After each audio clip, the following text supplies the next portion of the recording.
Alors les complications de la vaginoplastie, il y a les complications immédiates et il y a les complications sur le long terme. Je redis encore une fois, première chose, créer la cavité. Lorsqu'on crée la cavité, on va créer un espace qui n'existe pas. On va passer dans un endroit avec en dessous le rectum, donc l'endroit où passent les selles, et au-dessus l'urètre, la prostate, la vessie. La complication qu'on redoute le plus, c'est de faire une perforation au niveau du rectum, c'est-à-dire un trou au niveau du rectum, là où passent les selles et les gaz. Pendant l'opération, ça peut arriver. Ça peut arriver qu'on constate un trou au niveau du rectum. Ça arrive à tous les chirurgiens qui font des vaginoplasties. Et dans ces cas-là, si on constate le trou, eh bien, on va fermer ce trou. Et dans l'extrême majorité des cas, ça se voit très bien. On a des risques plus sournois, c'est-à-dire le fait d'avoir des fragilisations. C'est-à-dire qu'on ne va pas voir vraiment un trou, mais il va y avoir une zone qui va être fragilisée pendant la dissection, pendant le geste opératoire. Cette zone fragilisée peut, après l'opération, jusqu'à un mois à peu près après, s'ouvrir et créer ce qu'on appelle une fistule. Une fistule, c'est une communication entre deux endroits. Donc là, en l'occurrence, entre le rectum et le vagin. Ça veut dire que dans ces cas-là, il va y avoir au minimum des gaz qui vont passer dans le vagin et le plus souvent des selles, donc des matières fécales, et des gaz à l'intérieur du vagin. C'est une complication qui est rare, mais qui est grave. Quand je dis qu'elle est rare, dans les séries, c'est-à-dire dans les grosses équipes, entre 1-2% de vaginoplastie. C'est une complication très embêtante parce qu'on est bien obligé de réopérer les patientes pour fermer ce trou. Parfois, pour ne pas dire souvent, on est obligé de mettre en place une colostomie, ça veut dire une poche pour que les selles se déversent, ça veut dire une poche au niveau du ventre pour que les selles, les matières fécales se déversent le temps que ça cicatrise en bas. Et pendant toute cette période-là, on ne peut plus faire de dilatation. On est obligé de fermer la fistule, ce qui entraîne souvent une fermeture partielle ou totale de la cavité vaginale. Donc c'est une complication très embêtante qui a un impact pour les patientes à la fois sur leur fonctionnalité du vagin, mais évidemment psychologiquement c'est énorme parce que se retrouver avec une poche pour que les selles se déversent, c'est traumatisant.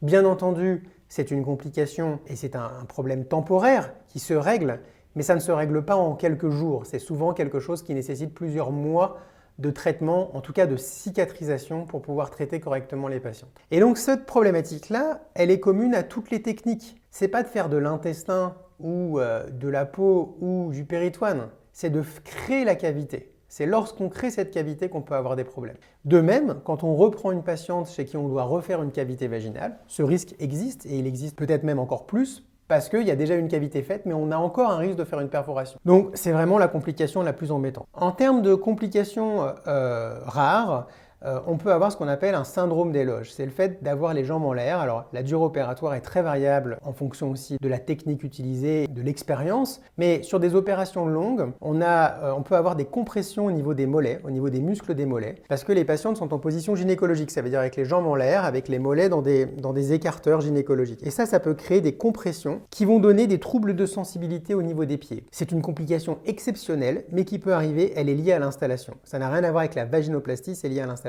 Et dans ces cas-là, ça laisse des cicatrices parce qu'on est obligé d'ouvrir la peau des mollets. La complication après l'opération la plus fréquente, c'est le saignement. C'est une chirurgie qui peut saigner même de manière abondante. C'est lié à l'urètre, parce que l'urètre est entouré du corps spongieux qui est comme une éponge vasculaire, une éponge gorgée de sang. Ça peut saigner beaucoup et on peut être amené à transfuser les patientes ou à les réopérer pour stopper le saignement. En soi, c'est pas grave. On surveille les patientes, on fait ce qu'il faut. Ça n'a pas de conséquences sur le vagin, mais c'est impressionnant. Voir le vagin saigner, pour les patientes, c'est quelque chose d'impressionnant. Donc on essaye de bien les préparer à ça, d'essayer de dédramatiser un petit peu cette complication afin qu'elles ne soient pas trop choquées par le fait d'avoir des saignements. Mais ça se gère. Et généralement, ça se gère pendant les 8 jours après l'opération. Ça ne veut pas dire qu'on ne peut pas avoir des saignements après. On peut avoir des saignements lors des dilatations, lors de certains rapports, mais des saignements très importants, c'est généralement dans les 8 jours qui suivent l'opération. Une autre complication qui peut arriver, c'est la mauvaise prise de greffe. Si on utilise une greffe de peau, on peut avoir une greffe qui ne prend pas très bien. C'est-à-dire qu'au moment où on enlève le conformateur, d'avoir la greffe qui fait la chaussette. Ça veut dire qu'il va partir avec le conformateur. C'est une complication qui peut arriver, notamment si on a eu un hématome, si du sang s'est glissé entre la greffe et la cavité vaginale. C'est une complication qui nécessite de réopérer les patientes pour remettre en place la greffe.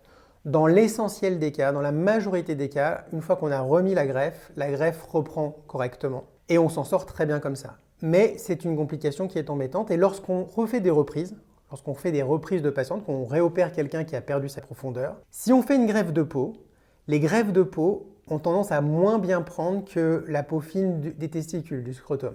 Donc c'est une complication qui peut arriver lors de reprises également. Sur le moyen terme, comme toute chirurgie, on peut avoir des complications de cicatrisation. C'est une chirurgie, comme je l'ai dit, à la fois fonctionnelle et esthétique. On peut avoir des problèmes de cicatrisation qui peuvent être liés à un hématome. L'hématome, il peut faire gonfler une grande lèvre de manière très importante, du coup abîmer les sutures, c'est-à-dire les points, faire sauter des points, rendre une suture un peu moins jolie. On peut avoir une infection. On peut avoir une infection liée notamment à l'hématome qui peut se surinfecter, donc créer un abcès. Tout ça peut créer des problèmes de cicatrisation avec des cicatrices plus ou moins jolies qui peuvent nécessiter éventuellement une reprise chirurgicale. Très souvent, on attend que la cicatrisation soit aboutie, c'est-à-dire qu'il faut se dire une chose simple. Ça m'arrive d'avoir des patientes qui ont des problèmes de cicatrisation avec une plaie qui va s'ouvrir et les gens se disent « Ah bah tiens, il faut vite que je prévienne mon chirurgien pour refermer ». En fait, on ne peut pas refermer immédiatement, parce que si on referme tout de suite, ça ne tient pas. Donc il faut attendre que ça cicatrise et les reprises au niveau de la cicatrice se font toujours à froid, c'est-à-dire une fois qu'on a atteint une bonne cicatrisation, que le corps a bien récupéré, c'est là qu'on fait les retouches. Une chose aussi qui peut arriver, c'est les nécroses partielles, c'est-à-dire que la peau qu'on utilise, on fait un lambeau de peau, donc il peut y avoir une mauvaise prise de lambeau, donc une zone qui nécrose, ça veut dire une zone qui n'a plus de vascularisation. La peau, elle a besoin de sang pour être en bonne santé, et s'il y a un manque de vascularisation, ça peut créer une zone un peu noire, un peu violacée, où la peau va partir. Là aussi, très souvent, surtout en post-opératoire, on reçoit des photos de patientes alarmées avec des cicatrisations qui ne sont pas jolies du tout, surtout dans le premier mois.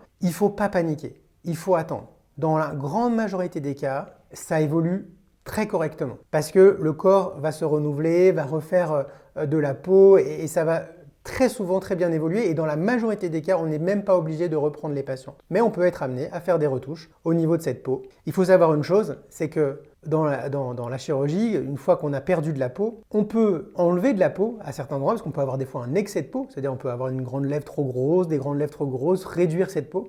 Par contre, rajouter de la peau, c'est compliqué. On peut faire des greffes, mais on ne peut pas rajouter de la peau avec une belle élasticité comme on voudrait dès le début. Ça peut arriver également qu'on ait besoin de rajouter de la graisse si on n'a pas assez de graisse, et ça, on peut faire des injections de graisse sous la peau. Sur le long terme, la complication la plus embêtante, fréquente, je dirais, c'est la perte de profondeur et de largeur. Ça, c'est un classique post-vaginoplastie qui peut être lié à deux facteurs essentiels. Le premier, alors même trois. Premièrement, si dès le début, il n'y avait pas une bonne profondeur et une bonne largeur, comme je l'ai dit, l'objectif des dilatations, c'est de maintenir ce qu'on a créé. On ne peut pas aller au-delà. Si dès le début, on avait 10 cm de profondeur et un vagin très peu large, on ne va pas récupérer 15 cm. Ce n'est pas possible. Bon, première hypothèse. Deuxième hypothèse, problème de cicatrisation. La greffe n'a pas prise. Elle a mal prise, elle s'est nécrosée.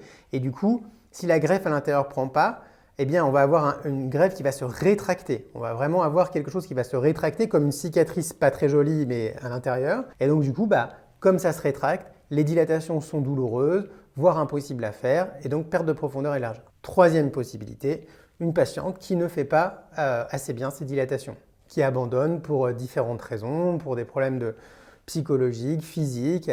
Elle laisse un peu les choses tomber, et donc, du coup, perte de profondeur et de largeur. Moi, j'ai l'habitude de dire à mes patientes que moi, je fais 50% du travail sur la profondeur et la largeur et que je demande à mes patientes de faire 50% du reste, c'est-à-dire de maintenir ce qu'on a créé. Dans ce contexte, c'est là qu'on peut être amené, alors on peut différents cas de figure. Si c'est une petite perte de profondeur et de largeur, on peut commencer par faire une dilatation sous anesthésie générale pour faire le point, pour regarder où on en est, pour passer des dilatateurs sous anesthésie et repartir sur une bonne base. Des fois, il peut y avoir à l'intérieur du vagin des petites brides, c'est-à-dire des endroits où il y a comme des petits tiraillements de cicatrices. On peut travailler un petit peu ces zones-là pour les assouplir et permettre de repartir sur une bonne base. Donc, premier cas de figure, c'est faire une dilatation sous anesthésie générale et reprendre un rythme régulier de dilatation. Si la profondeur et la largeur est trop perdue, à ce moment-là, il faut faire une nouvelle chirurgie. Alors là, pareil, on peut avoir différents cas de figure. On peut avoir perdu surtout en largeur et pas en profondeur, notamment des patientes opérées de vaginoplastie avec greffe de sigmoïde. Ça, c'est quelque chose que je vois assez régulièrement. C'est-à-dire que quand je les examine, quand je fais un examen avec une caméra par exemple, je vois très bien qu'il y a une très bonne profondeur, mais il y a une perte de largeur. Dans ces cas-là, on peut réouvrir sur les côtés pour redonner de la largeur et on va mettre des greffes de peau sur les côtés. Ça, c'est une façon assez simple de résoudre le problème qui permet de regagner de la largeur pour des patientes qui ont gardé leur profondeur. Quand il y a une perte de profondeur et de largeur globale, là c'est une chirurgie plus complexe où on va avoir plusieurs possibilités. Donc premièrement, recréer la cavité. Donc c'est une chirurgie difficile avec des risques de perforation du rectum. Une fois qu'on a recréé la cavité, eh bien même chose, on est dans des choix multiples. Soit une greffe de peau simple, donc dans ces cas-là on va prélever de la peau au niveau du ventre, de la peau au niveau, ou alors au niveau des cuisses, ou dans le pli interfessier, ou alors la prise d'une greffe intestinale, ou comme j'ai dit tout à l'heure, la technique péritonéale. Tout ça, c'est à voir avec le chirurgien que les patientes voient en fonction des possibilités aussi qu'elles ont. C'est-à-dire une patiente qui est extrêmement mince, qui n'a pas du tout d'élasticité au niveau de son ventre, au niveau de la peau, ça ne va pas forcément être une bonne candidate pour prendre une greffe de peau au niveau du ventre. En complications post-opératoires, toutes les patientes expérimentent le fait d'avoir de la fibrine. La fibrine, c'est quoi? C'est une réaction inflammatoire du corps qui crée un dépôt blanchâtre ou jaunâtre au niveau des cicatrices. C'est très fréquent. C'est présent autour du clitoris, au niveau de la fourchette vulvaire ou des cicatrices. Beaucoup de patientes, si on ne les a pas prévenues, confondent la présence de fibrine et le pus. Le pus, donc un abcès, une infection. La fibrine, normalement, ça ne sent pas mauvais. Je m'entends quand je dis ça, le vagin en post-opératoire, l'absence complète d'odeur n'est pas forcément toujours là. Il peut y avoir quand même une certaine odeur, mais le pus, ça sent vraiment mauvais. Quand il y a une infection, ça sent pas bon, on sait qu'on a une infection. La fibrine, c'est pas ça. C'est des dépôts qui ont tendance à adhérer, alors qu'on peut faire travailler avec une infirmière, on peut être amené justement à faire des soins infirmiers quotidiens pour cette fibrine. Donc sur cette fibrine, on peut mettre des plaques d'algostéril, c'est des compresses qui permettent d'aider à la cicatrisation. Et généralement, au bout d'un mois et demi, cette fibrine disparaît quasiment totalement.